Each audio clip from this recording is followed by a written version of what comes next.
Just going to go ahead and get started. Nice to meet you, sir. My name is Tina Flores Navarez. I'm the Director of Human Resources here. And I'm just going to go ahead and jump on in and introduce you by using your bio. So, for our guests, Maximo Anguiano is an actor, activist, athlete, creative entrepreneur, public intellectual, personality, organizer, and thought leader out of San Antonio, Texas. He has emerged as one of the most talented and dynamic individuals of his generation.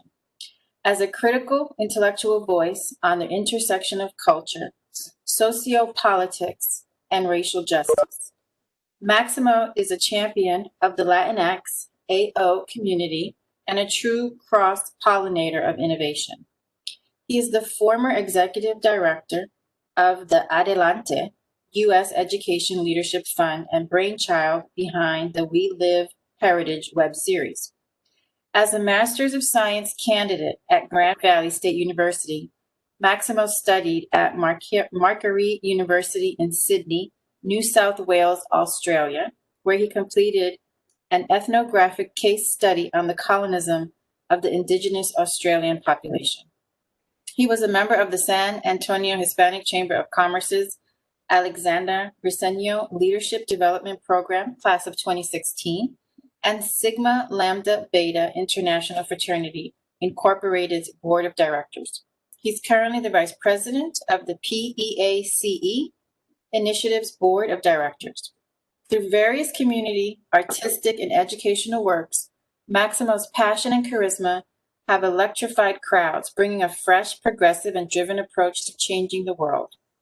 His recent film and theater credits include La Llorona, Fotos del Barrio, and Dos Chicanos, Un Camino. He has also recently been featured with various organizations such as Voto Latino, Latino Justice, PRLDEF, My Brother's Keepers, San Antonio, Be Visible Latinx, NPR, Latino USA, Univision News, the League of United Latin American Citizens, LULAC, the Texas Organizing Project, TOP, the Council for Latino Workplace Equity, the University of Wisconsin-Whitewater, the University of Missouri-Kansas City, Somerset Junior High School, Theater for Change, RAW, National Born Artists, and many more.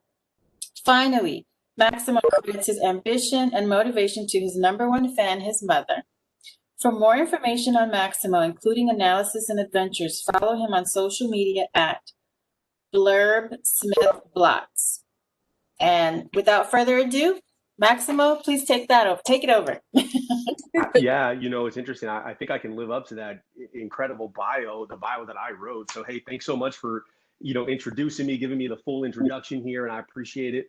I was trying not to blush during all of that, but I think there's something to be said about that. We should be proud of who we are, proud of what we've accomplished, and go ahead and put ourselves out there.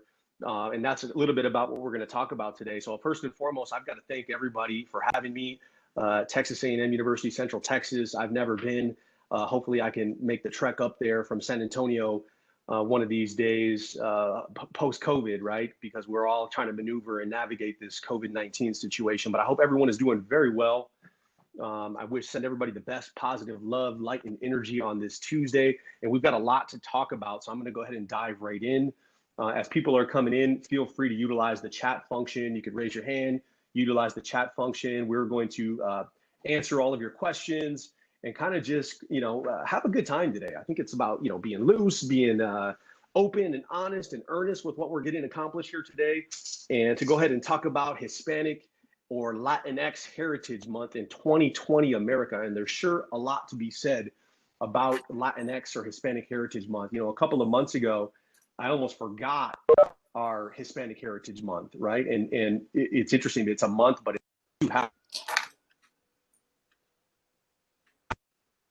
it's here, right? We're in the middle of that. We're about a week in. So we want to thank everyone. We want to congratulate you for making it here on the call. Feel free to utilize the chat function. Some of you might be asking and wondering, hey, what's this guy Maximo going to be talking to us about today anyway? And there's a lot. I have a lot to discuss, a lot to uncover, unpack. And it's always great that we can get together and be critical, have some critical thoughts about where we're at in society, but also to look back look forward as well as honor our present and think about where we're at in society right now. I think first and foremost, with regards to learning outcomes or things that I would really want you to get out of this, if it's going to be two quick things, two quick ideas that I really want you to kind of embrace and capture from this presentation or this talk is one, to be proud of who you are, to be proud of our culture. Some of this goes without saying. I think pride and the right amount of pride, a healthy amount of pride is already kind of ingrained and written into our DNA as we know it. On the other end of that spectrum, if we're going to be entirely honest, there's a lot of people inside our community that are ashamed of who they are. If we're going to be completely 100, completely honest, which is how I like to behave and how I like to act, we've got to be honest with ourselves. And I think being proud of who we are in our culture is a good thing. And that goes for anyone. So if anybody's on this call and wondering if you can be proud of who you are, absolutely. And that goes for Latinos, Latinxes, people that may be Irish American, African American, German American, so on and so forth. I was talking with Dr. Britt and I randomly mentioned that I think culture is cool, right? Multiculturalism, pluralism, and having this idea that culture is who we are and culture is cool, right? So we can embrace that, particularly during this month. Secondly, to seek a deeper understanding, and this has different layers with regards to how we may want to look at that. Seek a deeper understanding of who we are, seek a deeper understanding of our culture, and seek a deeper understanding of the world around us, because it's a complex issue, right? There's a lot of different, lots of different depth required to really looking at some of this stuff critically, which is what we're going to do. So it's important to talk about and discuss all of these things because Hispanic Heritage Month allows us to get a deeper look within. Allows us to get a deeper look around at the world around us. It gives us a chance to honor our roots. As I mentioned, many of us that may identify as Latino, Latinx, and we're going to get more into some of this terminology here in just a bit.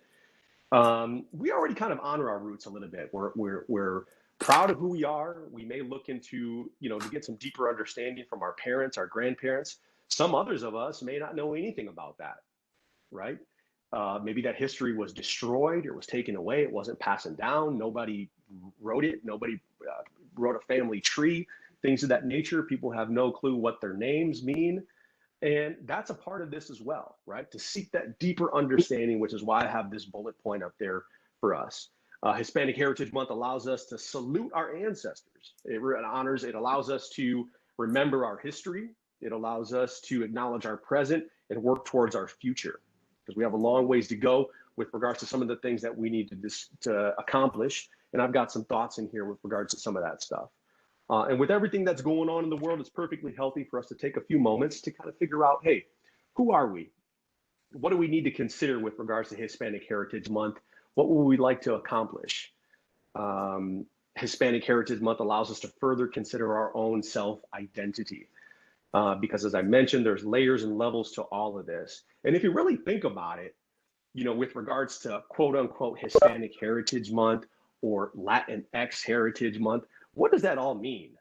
I've been thinking about that. Who are Latinos? I remember when I was in college, a few moons ago, not many, but a few moons ago, I had a friend of mine that was on the softball team, and she told me, hey, Maximo, good morning, good afternoon. I had a friend of mine that told me that I was Mexican, but I wasn't like a real Mexican. And I thought, wow, what does she mean by that?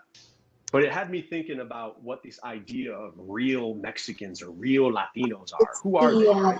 Hispanic thing. Yeah, come on in, welcome. So with regards to that, who are Latinos? I want you to think about this just for a moment. And at the same time, when you're considering who are Latinos, who are Hispanics, who are we, I would like you to go ahead and chime in right in the chat section with how you may personally identify. Now, I would assume some folks would say Mexican American, some folks would say Latinos, some folks may say Latinx, a lot of folks may say Latinas.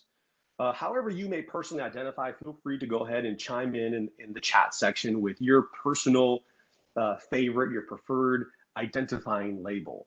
Okay, and I'm going to get a little bit more into this. As we mentioned as well, if you could mute yourselves, that would be great. But go ahead and chime in the chat section how you may personally identify when we answer, who are we, right? How do we personally identify? as Latinos. And on that note, when I asked the question, who are Latinos? There's a lot of different ways you can answer that question. I think one of the ways you can answer it is from a literal sense. Now, this is a map of Latin America.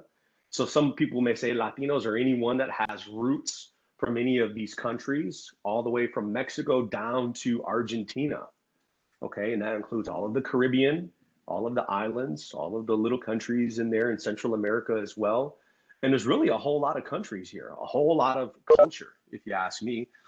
One of the goals I think about, being in college and graduating and obtaining a degree, as well as obtaining a high-paying job and being able to try is the ability to travel.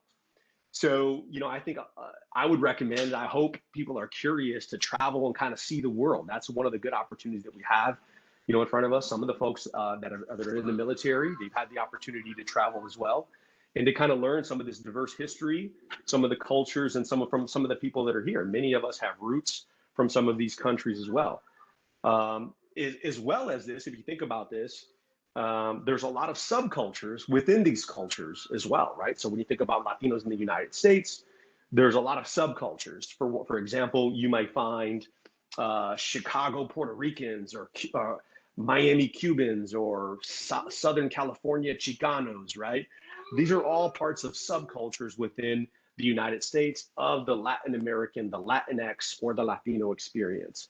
So if we were to dabble to kind of check in here and see how folks may personally identified in the chat section, I've got, what do we got here? We've got diverse histories and cultures, diverse languages, absolutely. So Latinos speak perhaps French, they speak Spanish, they speak English, they speak Portuguese, so on and so forth.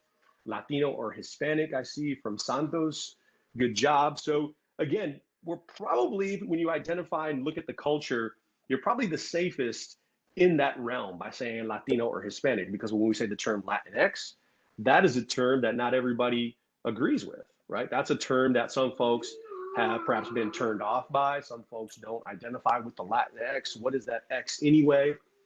And not that we're anyone to accept any sort of labels, right? We reject labels, but understanding these complex identities allows us to accept that intricate and rich story that belongs to our heritage, right? The fabric of who we are, as I mentioned. And I think the key here with regards to how we personally may want to identify, the key aspect here is getting to know each other, right? Because I could be someone who identifies one way, perhaps as Latino, and the person next to me, whether they be my brother, my sister, my cousin, my mom, a friend, they may identify as something completely different. They may say, hey, I'm Tejana, or they may say, I'm Mexican American, right? And that's all a part of the experience. It's all a part of the experience. And in fact, one of the ways that I like to utilize an example of what this may look like is from this individual right here. Now, some of you may know who this is. I think everybody pretty much knows who it is. Some of you may be asking, hey, what the heck does this guy have to do with Hispanic Heritage Month? Well, I think that there's a lot that we can learn in the Hispanic or the Latino community from the African American community. This individual is from Louisville, Kentucky. He was originally named Cassius Clay. He later changed his name to Muhammad Ali, right? So I think one of the good things about this country is that we can identify and we can be called whatever we want, right? We can, if we want to change our name, we could change our name, right? If we want to have two last names, we can have two last names. That's one of the beautiful things about our culture here in this country. Now, the other aspect of this is that I've recognized that a lot of students, and I've worked with hundreds of students, hundreds of young people, hundreds of professionals from all walks of life. And I like to think that your generation, the people that are on this call, the people that are curious enough to engage in these sorts of discussions, you have the opportunity to make some changes with regards to where we're at in society. You have the opportunity to change the game, right? We don't belong to these paradigms where we have to be one way, we have to think one way or the other. We can think however we want to think, right? In this country, we have the freedom to think and be whoever we want to be. And that's a beautiful thing. Now, with these ideas that change and shift, our attitudes also change and shift. And that leads to a change in our actions and behaviors as well. So just like Muhammad Ali shook up the world just like he changed the world, I'm saying that you all could change the world right from where you're at today yourselves. And it's a process, but you can do it. I believe in you. I think an aspect of this is us being bold, us being courageous enough, and us accepting who we are to go ahead and make some changes out in the world. And I've seen a lot of people from this community, this culture, making those changes. For example, I know that there's a lot of Latinas running for office right now, public office. I know there's a lot of Latinas and Latinos opening businesses, family businesses, restaurants, barbershops, insurance agencies. They're also being creative in the tech spaces. I know there's a lot of Latinos that are graduating from college with advanced degrees, and those are some of the first, right? So there's probably people on this call that perhaps are first generation college students, which in that sense, you're a leader already, okay? You're already leading and breaking new pavement, breaking new pathways for your future and leaving a legacy, carrying on that legacy from your family, as well as creating a future legacy for your children. Okay. The other thing I think with regards to some of these changes is that, what I find is that my personal favorite thing of how some of these changes are enacted is that we're becoming better with ourselves. We're becoming gentler. We're becoming softer. We're becoming more respectful and understanding with each other. So I think it's perfectly acceptable for us to have discussions around the term Latinx, for us to talk about, hey, what does this Hispanic word mean anyway? And we're allowing ourselves to unlearn some things that might not have always been the healthiest way in this country. For example, I'm someone who identifies as a man, and I know that we're leaving, a lot of guys I know are leaving behind this idea of toxic masculinity, right? We're rejecting this idea of machismo, and we're becoming more respectful of everyone. We're leaving behind ideas of sexism, homophobia, racism, things of that nature. And that is all a part of the process. As they say, trust the process. And you'll see today that, again, just like Muhammad Ali, we're free to be who we want to be, and we can take this whole world by storm and shake up the world. And some of us are already doing it, okay? And that's what's going to take us where we need to go, because as we say, steel sharpens steel, iron sharpens iron, and that's what we're doing on this phone conversation today. We're having this engaging discussion to talk about our identity, talk about how we identify with each other, and how we can develop more understanding with each other. So again, when it comes to how we personally identify, it's going to require us to get to know each other. Let's get to know our neighbors, get to know our community members, and figure out who they are. I think it's a great thing to honor people's histories, to want to learn from their own histories. And that's one of the beautiful things about celebrating Hispanic Heritage Month. And again, if you were to honor other people by taking an engaged approach to learning about their history, I think that makes you a great leader. I think it makes you a great leader. And as I like to believe, the true measure of greatness isn't solely about you, but rather how great others become because of you. Okay. And with that being said, I mean, if anybody wondered, since I'm on the call right now, how I personally identify as Chicano. Does anybody have any thoughts about what comes to mind when you hear the word Chicano? It's also a term that not everybody agrees with. It's a term that not everybody appreciates or likes. One of the things about our culture, our community, is that we're incredibly diverse across the board, that we have people from all ideologies, all political preferences, all walks of life that have differing opinions. I like to think we can't agree on whether we want flour tortillas or corn tortillas for dinner. I like to think, hey, let's just have both. Why not have both? One of the individuals I spoke with, a leader in this country, is Henry Cisneros. He was a multiple time mayor of San Antonio, also the Secretary of Housing and Urban Development under the Bill Clinton administration. Someone asked him in one of the speeches I watched him give on who is the Latino or the Hispanic Martin Luther King, Dr. Martin Luther King. And someone also asked him, well, who would be the Latino Jesse Jackson, the current, Jesse Jackson inside the Latino community? And his response, which I think is an accurate one, is we don't have one. And part of the reason that we don't have one is because we all don't agree. It is very difficult for us to get into a room and to agree on something, particularly when it comes to how we may personally identify. I identify as Chicano. I know someone else who I would assume that I think he probably would identify as Chicano. He told me he didn't like the term Chicano because he thought it was divisive. Okay, I don't know if anyone has ever read or watched the documentary series Chicano, the history of the Mexican American Civil Rights Movement. This is one I would highly recommend. It is very long. It's a multiple part series on the civil rights movement of the Chicano or the Mexican American in this country. It was largely influenced by the actual civil rights movement in this country, led by African Americans, Dr. Martin Luther King, and led to the influence of the Civil Rights Bill being passed. But this is one I would highly recommend here. It's called Chicano, the history of the Mexican American Civil Rights Movement. Take a screenshot here, write it down, and see if you can watch some aspects of this, because it'll tell you a little bit more about Mexican Americans in this country. Now, the term Chicano, if anybody is wondering a little bit more, it's a term that's a throwback. It honors our indigenous roots, because folks in the Southwest, folks that are identified as Mexican, are indigenous mixed with Spanish, right? Some people may identify as a term called mestizo. That's a little outdated, but you might have heard of it. And it recognizes the kind of biculturalism that we share, right? We're Mexican, but we weren't born in Mexico.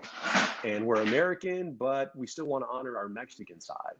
And yeah, there's a border down here, but the border also changed, right? The border was also moved at one point in this country's history. So the term Chicano identifies and relates to all aspects of that. Okay, it's one that I personally identify with, and there's a socio-political tone and aspect to the term Chicano. And I would recommend that anybody who's Mexican American looks into this civil rights movement, this documentary, as well as perhaps goes down to Chicano Park. Now, some of you that might have been in the military or traveled a little bit down to San Diego, California, you know Chicano Park is an amazing experience. It's an outdoor park, lots of art, lots of murals, lots of statues out there. This is one of them. This is Emiliano Zapata, who was a Mexican revolutionary, and this is Chicano Park. I would recommend that if you get a chance to get out there and experience some of the culture. San Diego is very close to the border, close to Tijuana, that you get out here and soak everything in at Chicano Park. Take some pictures out there, soak in the atmosphere. It's a beautiful culture. And this is just one aspect of the quote unquote Latinx or Latino experience. Okay. Another aspect of this is a poem that was written in the 60s by Rudolfo Corky Gonzalez. Some of you might have heard of the poem, I am Joaquin, yo soy Joaquin. This is a good essential reading if anybody has taken a Mexican American studies course or sociology course with regards to the Mexican or Mexican American experience. You probably heard of Corky Gonzalez. He was a boxer from Denver, Colorado, and he was somewhat of a civil rights leader inside of the Chicano community as well. Okay, so this is him giving a speech, probably in Colorado, perhaps in California, back in the 60s. Okay, another good example of the Chicano experience inside of this country is another essential reading. Some of you might have read this, is Bless Me Ultima, which is a classic by Rudolfo Anaya. And he really kind of captures the New Mexican experience from New Mexico. I think the book is set in Albuquerque. But as you know, the Southwest, deep ties to regards to the Mexican American and Mexican experience. And this is a great read. I remember when I was in middle school, I think this was an optional reading in my English literature courses. So I would highly recommend. They've also made a documentary on this, by the way, not a documentary, a film. But some folks don't feel like it captures the true essence of the text. Rodolfo and I recently passed away in, I think, June of this year. But a great piece, Bless Me Ultima, that I would encourage everyone to kind of read here. So with regards to this Latinx, Hispanic, Chicano experience, again, it is varied, right? I think some folks that kind of chimed in here in the chat section and kind of said, they identify as Chicano, I identify as New Yorican. I got some of that here too. I want to talk about that. Latino, Hispanic or Mexican American, Salvadorian. And that's all amazing. And again, I would love to hear more about people's experience with regards to why they chose those particular names on how they identify. I know people choose different reasons for how they personally identify. As we mentioned, we had one of my good friends, he always introduced himself. He said he was retired Air Force. He said, hi, my name is Jay, I'm retired Air Force. And it was a part of his identity. It was a big part of who he was. You may also, meet people and they identify and they say, hey, my name is Maximo. I'm a firefighter, or something along those lines, right? My name is so-and-so, and I'm a professor at the University of Texas at San Antonio. Those are all how we personally identify, and our culture is very, very near and dear to us, which is why we personally may choose some of those things, okay? So, listen, there's a lot of different ways on how we may identify. Here's an example, if you could read some of these, about titles. Again, I don't want to go near labels per se, but how we may personally identify. Right? Some of us may say Tejana. Some of us may say Latinx. I don't know how I'd like to hear actually how some folks feel about the term Latinx. Some folks like it. Some folks love it. Some folks hate it. For a little bit of more backdrop on that, the term Latinx strikes out the A or the A. So it's not Latino. It's not Latina. It is gender neutral for folks who perhaps don't want to acknowledge the Latino or don't want to acknowledge being Latina. It's Latinx. And I think that's okay. Personally, my take is that's perfectly fine. I'll give you an example. One of my friends, she's Black. She would probably identify as Afro-Latina. And got to know her a little bit. She told me her people were from Haiti. And she's also considers herself to be Afro-Latina. Now, who would I be to tell her, hey, I'm sorry, you're not Afro-Latina? That would not be very smart, and that'd be disrespectful. I think it's a little bit disrespectful. So these terminologies, us getting to know people, that allows us to kind of figure out where we're at here. I know also there's a huge population of Latinos, perhaps Mexican Americans in this country that are trying to get more in touch with their indigenous roots. I spoke with a professor from Texas State University this morning at 8 a.m. and she told me she's trying to reclaim her indigenous past. She's trying to figure out exactly who she is. She doesn't know. She's trying to get back the lineage. Maybe she's doing something like Ancestry.com. Maybe she's trying to do some research in the archives to figure out the bloodlines and figure out what tribe she might have belonged to. That's perfectly okay. I'm doing some work with an organization called American Indians of Texas here in San Antonio, and that is the indigenous people of the San Antonio area. The Cualtecan of the Top Pilam Nation, that were the individuals that lived on the grounds downtown, current downtown, near the Alamo, and all around. Okay, they had a relationship with the river. As you know, the river walk is there now. So, look, this is all a part of who we are. Again, I'm originally, as if anybody further cares to know, I'm originally from Michigan, Lansing, Michigan. My parents both would consider themselves to be Tejanos. And they both separately traveled up to Michigan back in the 60s. One, my dad's family went to go work in the fields up in Michigan. They picked pickles, they farmed and tended to the land. My mom's family moved up there for opportunities to work in the car factories. Michigan had a huge heyday back in the 60s of people immigrating there from different parts of the country for work, for economic opportunities, for different, prosperity reasons. And they did pretty good for themselves. They did good. I'm wondering, how do folks feel about the term Latinx, by the way? Do we like it? Do we not like it? Is it something that we would use, something we don't want to use, something you would discourage, something you would accept and tell your children, that's okay, let's call ourselves Latinx? One of the things I like about Latinx, like the term Chicano, it's something that we created. Something we created in the moment. So when I talk about you all shaking up the world, I talk about you being able to identify how you want. We know words have power. And we know if you say, hey, I want to be identified as Latinx, that's something that we can potentially embrace if we do it as a community, right? And there's pockets everywhere. I know many folks that are Latino that say, hey, I'm American. That's okay too. Maybe they say I'm American Mexican, or I'm Mexican with, I'm American with Mexican parts or Mexican roots. Some folks just identify as Texan. I met a guy the other day, he told me he was a Texan Republican. I said, okay, good for you, right? It's about how people identify. Afro-Latina is big as well. There's a huge movement of Afro-Latina, particularly because many people are, sort of calling out or drawing attention to the anti-Blackness inside of the Latino community. And there's some fair criticism to that as well. Racism is a part of the world. It's a part of this country. It's a part of any culture. So I would recommend that we not be offended by any of these terms, but rather use these opportunities to connect with people and a chance to enlighten individuals about who we are, about our people, about our stories, because we have those legacies. And if we don't know them, if we don't know any of these histories, there's no better time to find out, no better time to make an investment about who we are, right? And this is a process. I know a guy who was a professor at a university here in San Antonio, and he told me he was trying to get back in touch with his indigenous roots.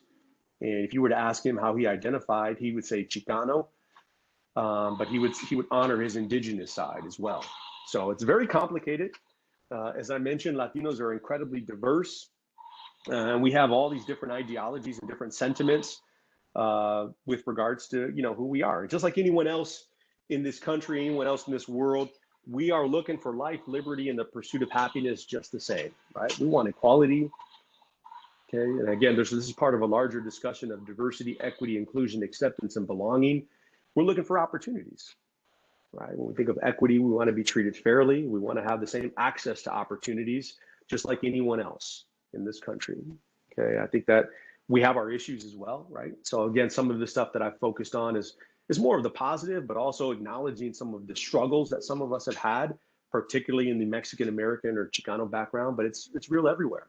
Okay, there are some very serious issues that we have to discuss as well inside of the community that are very, very, they're pertinent, right? They're very real.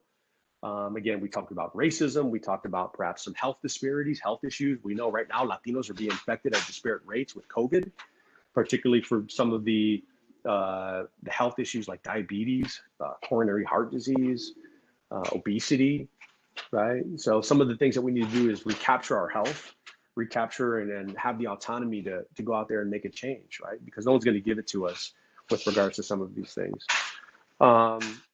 As I mentioned, there's a lot of different issues. There's issues with the criminal justice system. There's issues with access, right, to education, access to housing. And those are all things that we could discuss as well, right? They're a part of the discussion. I think for further analysis, some of the things I would recommend for you all, for those folks looking to get a deeper sense of what all of this means, are some of these points that I have for you here. The African diaspora. Please take a look into some of these things. You could Google them. You could, search them at one of the libraries and one of the catalogs that we may have access to. I know you also have a sociology department where you can discuss and look at race and ethnicity, critical race theory, right? These are some things that we could look at with regards to Latin American studies, Latinidad, Chicanismo, again, the Civil Rights Movement, the Rainbow Coalition. The Rainbow Coalition was led by Fred Hampton in the 60s, the late 60s, to kind of gather and unite people from all walks of life. There's also an aspect of intersectionality with regards to this, right? When we think about other aspects of, feminism, of critical race theory, things of that nature. So these are all important with regards to further reading and developing a deeper sense of understanding of who we are. So with that being said, what I really like to do is, to get to some questions here and get to some feedback with regards to any of this sort of stuff. Again, my style is sort of interactive, and I'd like to hear from some of you all with regards to how you feel about anything we might have mentioned, any particular questions with regards to Hispanic Heritage Month, with regards to how we may personally identify, with regards to any ideas or concepts that I might have discussed, or anything else that might have been left off the table. Again, this could be done in a variety of different ways and fashions, and we could discuss a lot of different things, but I'd like to hear from you all. I'd like to hear from your all's backgrounds, as well as your experiences with your families, as well as anything that you may be experiencing on campus. Is there anything that anyone would like to discuss? We want to be somewhat interactive here. Again, taking a look at some of this stuff. Paisas, I've got the term Paisa here. You can see it right here. This is a subculture of the Colombian community, the country of Colombia. So there's an opportunity there's a population of people that may identify as Paisas. It'd be the same thing from folks from Mexico. You might find folks to say that they're Oaxacan, or their people are from Matamoros. They may identify as Central Mexican. I know in Texas, some folks will say I'm from South Texas. Same thing in, Chicago. People may say I'm a Midwestern Puerto Rican. I'm a Chicago Puerto Rican. Chicanx, just like Latinx. You have that here. People will identify not as Chicano, but not as Chicana, but as Chicanx. Miami Cuban, again, a lot of different stories, a lot of different experiences from folks immigrating from certain countries. And that's a part of this discussion as well. Feel free to go ahead and chime in here in the chat section. I would like to be somewhat interactive with this. One of the other questions I have for you here is the term Latina. I don't know if anyone's seen that. That's the one that's here in the blue. Latina is another aspect or another way to say Latinx. It strikes the gender in this. I've heard some folks say, well, why don't we just call ourselves Latin? I think that that's perfectly acceptable as well if folks want to be called Latin. There's nothing saying that we have to identify as Latinx, right? There's nothing to say we have to identify as Latino or Latina. Some folks will say, well, the Spanish is uses the rules that say call us Latinos. I think that's okay. That's okay as well. If you would like to call or identify people as Latinos, that's your prerogative, that's your business, but we can also identify however we may want.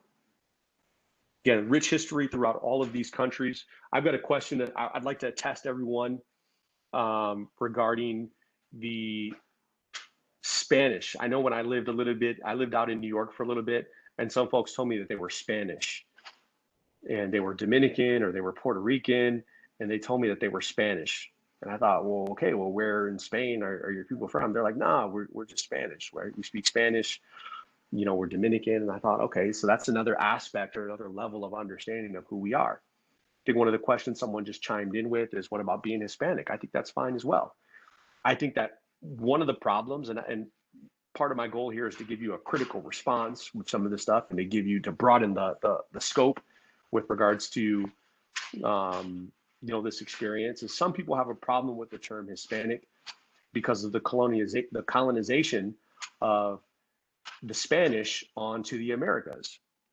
Now it's interesting because does anybody know really quickly you can chime in the chat section here, what are two of the bigger countries that border Spain? So don't Google it. I'm just going to test your knowledge here of the world, your geography. Two of the countries, France is one of them, good, Santos. And what's the other one? Portugal. Good. Hey, you got them both. Portugal and France. So it's interesting. In Brazil, they speak Portuguese. And in the Caribbean, they speak French. And in many other of the Latin American countries, speak Spanish.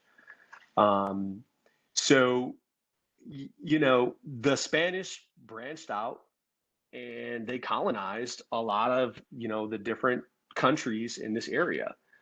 And that was a part of traveling. That was a part of that time. And many people will kind of reject that. They're hurt by that. They feel like an aspect of their identity perhaps was stolen.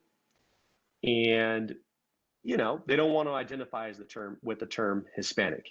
Andorra is a small country that borders on the south of Spain. Good. And also Spain is just a hop, skip, and a jump away from Northern Africa, right? So you think about traveling, you think about migration, you think about forced migration. And that's all a part of this as well, right? Some of the history may not be some that we're completely comfortable with, but that's a part of our present day conditions and experience. What is the best way, Carl is asking, what is the best way for us as Latino to become more cohesive when we have so many backgrounds? I think the answer to that is we've got to do the research. Okay. We've got to be able to engage and have respectful discussions and conversations with people with regards to our experience, right? I think the worst thing we can do, you mentioned the best way. I think the worst thing we could do is assume that everyone's Mexican. I say that jokingly, but that there's some aspects of that that are true. People believe that anyone who looks like me or anyone who speaks Spanish is all Mexican, and that's not necessarily true. But it's be willing to engage with people to have those discussions about the rich history that we have, all those rich backgrounds, right? I think that's really important. Another question is sometimes the rules are so confusing that we are not sure if we say the wrong thing that it will cause ill feelings. What is this your suggestion for approaching the topic on how to address people who believe may be Hispanic? I think is get to know folks, right? Perhaps it's not the first question we ask. Some of us may have said, okay, hi, my name is Maxwell. Hey, by the way, are you Mexican? Well, I don't think that's our best way to, to kind of, figure things out, right? I think we have to get to know people, as we mentioned, right? How are we working our people skills, our interpersonal skills? How are we getting to know, where people may come from, right? And you learn that from a variety of different ways. I think that, you could ask people, hey, so, where are your people from? I think that's an eventual question that we could get around to, and then ask people, how do you personally identify? And take a genuine approach to actually wanting to learn that. I would ask people as well, like I've asked you all today, hey, how do you feel about the term Latinx? How do you feel about the term Hispanic? Okay. Again, there's a lot of different views. I think, again, one of the worst aspects we could do is just tell everybody that they're Hispanic or make everyone believe that they are Hispanic. And that's the term we're going to use. The other aspect of it is, be open-minded, right? Again, we have to be willing to unlearn some things that we might have thought to be true or how we believed people may want it to identify. Everyone's free to identify as how they may wish. I see Jeff and Stacy, because so many backgrounds come into play, I try to wait when meeting someone. Eventually, each of us discloses something about our heritage and background. Absolutely. Absolutely. And I think that's important, right? Because why can't we come together and discuss our backgrounds, our heritage, our histories, our families? That's a beautiful thing. That's the idea of the melting pot in the United States, right? And again, a lot of us have these complex histories, right? We were perhaps indigenous people, we became Mexican, we blended with the Irish, we have mixed families or mixed backgrounds. Some folks may identify as biracial, and we can honor all of that. I had a gentleman that I was working with a while ago, a young man. We started to mentor each other, and he was Black and Mexican. His mom was Black, his father was Mexican. His last name had a Spanish last name, and he was closer with his mother. He was very close with his mom. He did not ever really know his father, didn't identify with him, but he had a Spanish surname. He told me that he was, later, after getting to know him a little bit, he told me he was ashamed of being Latino. He was ashamed of being Hispanic or Mexican, and he never identified with that culture or that background. And he later told me that, he wished he would have learned more about his culture. And nothing is to say it's too late, but he later wished he would have learned more about it and got more involved in the quote unquote Latino community, much like he did with his African American community or the Black community. So furthering on here, again, I like the questions. Can you speak a bit about mulatto and the rejection that comes from within colorism? So the term mulatto is a little offensive from what I know. It would be considered, and again, I want to be careful how I say this, it'd be considered how you may call someone a mutt or someone who's mixed, a mixed race. Again, I use that term, we use that term sort of disparagingly with pets or dogs, but that is similar to how you would have that inside of the Latino community. So I wouldn't say the term mulatto, because there's an aspect of that does come from colorism. What we mean by colorism is anti-Blackness inside the Latino community. So it's the preference or preferring people who have lighter skin, and people that are darker skinned may be rejected. People that may be Afro Latinos may be frowned upon inside of the Latino community.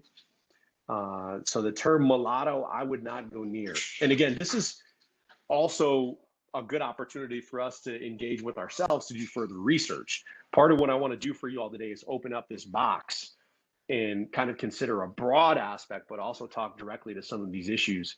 But go ahead and Google some of these things, right? Ask some of these folks. And again, you all may have your own ideas with regards to this as well. I'd like to hear if you might have heard of the term mulatto, if you ever have considered or called someone that, or if anyone's personally identified with some of that. That's a very interesting one. And I would reject that. I would say, don't call someone a mulatto. That's offensive and negative. And there are some aspects to some of this stuff that's offensive as well. So that, again, I don't personally believe that folks are going to be offended if you were to say the term Latinx or Latino. I think you're probably the safest by saying Hispanic or Latino or Latinx to kind of start. and then engage with people to kind of figure out where they're at, right? It's just like the African American community, right? So some folks may say, well, I'm African American or I'm Black, right? There's a preference with regards to how people may personally identify. It's the same thing with the Latino community, and it's up for us to decide. It's a very complex thing. It's very beautiful as well. I would like to hear again more how folks may identify wherever you may come from. And I appreciate your time with regards to any of this stuff. Has anybody traveled to any of these countries on the screen, by the way? The Bahamas, Puerto Rico. Another interesting point is I had a discussion with a guy who was from Puerto Rico, and he told me he was confused about who he was. He didn't know how to identify, and I asked him why. He says, because, well, a lot of people in Puerto Rico, he says, we don't know if we're American or if we're Puerto Rican. Is Puerto Rico a country? He's like, the U.S. or the Puerto Rico is a United States territory. And he says, we don't know if we're Puerto Rican or American. And that's an interesting conversation as well. There's Puerto Rico, again, is very divided with regards to how they would like to move forward. Are they going to be a push for a state? One of the last governors, Ricky Rosselló, had a major push for statehood when he was in office. And there was another aspect of Puerto Rico that was looking for independence, looking for autonomy, looking to become its own country and to break away from the United States. So there's an aspect of both of that there as well. Again, a very complex issue. So I've seen some of you all are well traveled. I don't know if anyone's lived in any of these countries. In Mexico. So Mexico is incredibly diverse, just like the United States. El Salvador, Honduras, Guatemala, Nicaragua. And many people have come to the United States from these countries for a lot of different reasons. So, yeah. Good ideas here, good topics. So anything else anybody would like to talk about here? We've got a little bit of time left on the webinar, and I'd like to hear any more thoughts, any more ideas. I'm glad we got everybody logged in here. I know we had some problems initially, technical difficulties, but when you think about this, who are Latinos? We are all of that. So again, who are Latinos? What is our experience? It's all of that experience. I've got a question here from Eric. It's confusing sometimes because people identify so differently. I've called someone Black and they got offended. Then I called someone African American and they didn't like it either. So sometimes no matter what you say, you're going to be incorrect. Makes it tough. Agreed. I think if we earnestly and honestly perhaps apologize and perhaps re-engage with someone how they may personally want to identify, that may be a bit safer. Do you know actually what and how the person may identify? They didn't want to be called Black. They didn't want to be called African American. How did they personally identify? How did they go about this situation?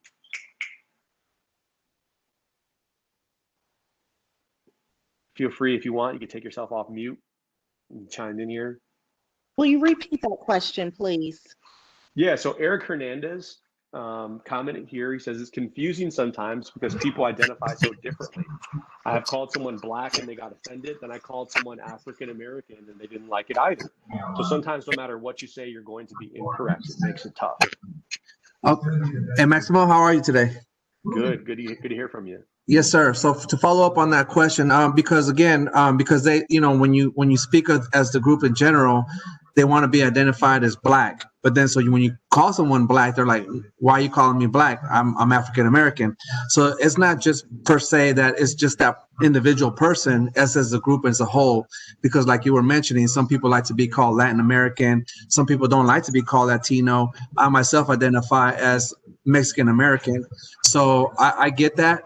But I mean, I don't get upset about it because there's just so many different titles or, ways to approach someone. But as a whole, I'm just Hispanic, you know what I'm saying? So again, it's just like, how do you, without offending, like, so it's hard of me to say, when I'm talking to someone, I say, hey, that Black guy that was, so I don't even say that. I just said, that person that I saw the other day, because you don't know if that person's going to get offended by what you say. Good. Well, I'm glad you chimed in here because I think one of the things that we also want to look at with regards to this is context. So the context is very important with how we may be using some of this terminology. So, it would depend. I think that, I could see how someone would be offended if we were to say, hey, do you know that black guy, or do you see that black guy over there? I had a friend of mine at another work location, and she said she was white, personally white. I think she might have, Italian roots. She said something like, "Oh, do you know that white guy, or did you see that white guy?" And I thought, wow, I didn't know that we were to call people, "Hey, that white guy." Because if I feel like if I would have said that as well, that perhaps would have been offensive if I were to say, "Hey, that white guy." I think there's other ways that we could utilize how we may be addressing people. We could say, "Hey, did you see that guy with black hair? He was a little bit tall. He was real talkative," right? So different ways we can identify with people or identify people in those instances because the context is key. And then again, talking to how they personally identify. As I mentioned, I had someone that one of my previous work locations, she was white. I assume she was white, right? Fair skin. She had like reddish, blondish, sandy hair. Getting to know her a little bit. I think her last name was Italian, so she told me she was like Italian with like white and mixed roots, maybe like Irish. And I asked her, how do you identify? She goes, "Oh, I just identify as white." So there are some aspects of the I think there's a book called How the Irish Became White that we could look further into that on this transgression or ideology of how we've changed how we identify in this country. I think that's important. Gets to the other question here says, I've seen non-Latinos that have adopted Latin culture. Is this seen within the Latin community as a good thing to spread knowledge of other cultures, or is it a negative thing as appropriation? So this is y'all are asking great questions, by the way. This is a very touchy topic. And how are we on time? Are we going to get cut off here at 1 o'clock? Will this shut off, or do we have time? Absolutely not. Okay. So this is a great question with regards to cultural appropriation, because we want to be sensitive with all of these issues, right?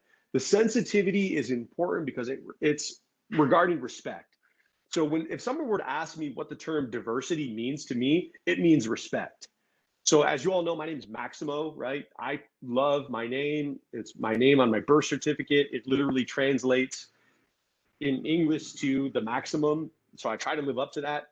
But I can't tell you how many times when I meet people, "Hi, Eric. Hi, Carla. Hi, Samantha. Hi, Talia. Hi, Michelle. Nice to meet you. My name's Maximo." And everyone will respond to me, "Nice to meet you, Max." You see what I did there? And I'm like, I don't know if I look like a Max, or people just want to shorten or just change my name naturally because they think it's easier. But I try to reiterate as much as I can that my name is Maximo. And I don't make people say my name is Maximo, right? You don't have to say it in Spanish if it's a problem saying it. But I like to think that we're capable individuals that can say the full name, Maximo, or whatever our name may be. So again, diversity means respect to me. Now, it would be something totally different if we try to appropriate culture, appropriate those names. I would not recommend any form of cultural appropriation because it has to do with respect. This would me being like, yeah, I'm a great boxer. I'm an amazing boxer, as I mentioned, to utilize some of the images that I've shared with you on this presentation. I would be like you saying I'm a great boxer. And then you all asked me a little bit about boxing, and I wouldn't know anything about it. I wouldn't know anything about good fighters. I wouldn't even know anything about defensive styles and traits. I wouldn't know one thing about the ring, about rounds, about any of that. And you would say, well, this guy's an imposter. It's a sensitive thing. You don't want to go near that. I think when it comes to culture, you want to learn from the experts. It's another thing to kind of, spread knowledge. That's another thing. But if there's anyone that wants to gain credibility and knowledge from a particular community, they better be an expert. They better be knowledgeable. And then they could share some of that. I know when I was in college, I had a professor that who happened to be white, and he taught like a civil rights course. And I didn't think it was probably a bit naive in me, but I thought to myself at that age, hey, what's this guy going to tell me about civil rights, right? And it was a bit prejudicial for me to think that. But I think also you have to give people a chance. Okay, it's not healthy to be prejudicial or to be prejudiced by any means. So let's hear people out, right? Let's learn a little bit about them. Again, you might have seen some aspects of cultural appropriation in the media recently with certain individuals who claimed they were Latina, claimed they were, Latinx, and then they're not. Okay, I think those individuals were using the status to gain some clout by some means, and you get it's a very dangerous, slippery slope from there. I wouldn't do it. I wouldn't go there. Be safe, right? So be sensitive, be safe, and be respectful of people. Agreed. It's not appropriate to share or to shorten people's names without an invitation. I think educating yourself goes a long way. In Iraq, I dealt with Arab Sunni and Arab Shia, or with Kurds or Persians or Arab Christians. Absolutely. Absolutely, Santos. So again, this is a broader aspect of culture, right? I would love to travel to Iraq. I would love to hear some of the stories, to learn from Arab Christians, to learn from all sorts of people about their experience, right? And how they came to be who they are. And, asking, healthy, appropriate questions, when you can, and getting the further context to learn about people and who they are. The other thing is that we have to be very careful that we're not pushing stereotypes, right? So as Latinos, as I mentioned, when I was in college, I had an individual tell me that I was Mexican, but I wasn't a real Mexican. So I could have perhaps pushed more on that and said, well, what do you mean by not a real Mexican? And people says, well, hey, you don't speak Spanish. You don't have tattoos on your neck. You don't have you don't have a bald head, right? Or you don't work in the fields, right? And those are perhaps some of the stereotypes that some individuals have with regards to Mexicans or Mexican Americans in this country. So this requires us to kind of take a different lens and a different approach, and to kind of switch things up for us to think differently, to have an open mind. And we have to be careful with any of the stereotypes you may learn from the media, from films, TV, any ideas that are being pushed out there on people, again, in any fashion. So I think that's important to be said as well. Again, when you think about Latinos, incredibly diverse. I guarantee you, if I had a picture of every single one of you on this call, any and everyone can look Latino. There would be individuals that I've seen in San Antonio that look white. I would think that they would identify as white. You walk up to them, they're speaking the best Spanish you've ever heard, because those people are from Mexico, or those people are from Puerto Rico, they're from Colombia, right? So it's important. It's important for us to kind of keep those ideas fresh. All right, this is Tina again. So we're at 102, and I just wanted to ask if anybody has any questions, please put them in the chat. We're going to try to wrap up and be respectful of everyone's time. If we don't have any more questions, I just want to thank everyone, especially our host and our guest presenter, Maximo. Thank you so much. I enjoyed this very much, and I wish we had another hour. Yeah, and we could get much more into talking about a lot of different things here. Again, my goal here was to kind of give you a broad sense, but also think more critically about some of the specifics. I think, along with your all's mantra at the university, to keep the conversation going, right? Because this is an ever expanding conversation. To some, it can be exhausting, but at the same time, it's okay to be curious. It's okay for us to continue to learn. Learning is a lifelong experience. So we can continue to utilize some of those ideas, that I talked about. Again, you've got this documentary series. If you've never seen it, you've got Chicano Park. I would recommend, if anyone has an opportunity to get out there and travel. You've got the poem Yo Soy Joaquin, I Am Corky, or I Am Joaquin by Corky Gonzalez. You've got the book Bless Me Ultima by Rudolfo Anaya. You've got all of these different titles and labels. You've got further readings as well on these topics that are related to sociology, race, and critical race theory. And this is just the start of it here. You'll find just as many different opinions, many thoughts as you would in the United States, as you do in the Latino community. Some positive, some negative, as you know. But keep the conversation going. I think that there's another event that you all are having here maybe next week or in 2 weeks with regards to Hispanic Heritage Month. I commend you all's university for being willing to engage in this conversation as well. And I think that you all that are a part of this community are doing a fantastic job working together, students, staff, faculty, to, again, broaden the scope here. And let's put some time and attention and effort into this amazing community, this beautiful ethnos that we share. And let's really highlight it during Hispanic Heritage Month and throughout all 365 days of the year. I think it's completely appropriate. I thank you all for having me. I would, again, continue to look into some of these things. And if I can be of a resource to anyone, please look me up. I'm not hard to find, and we'll get you pointed in the right direction.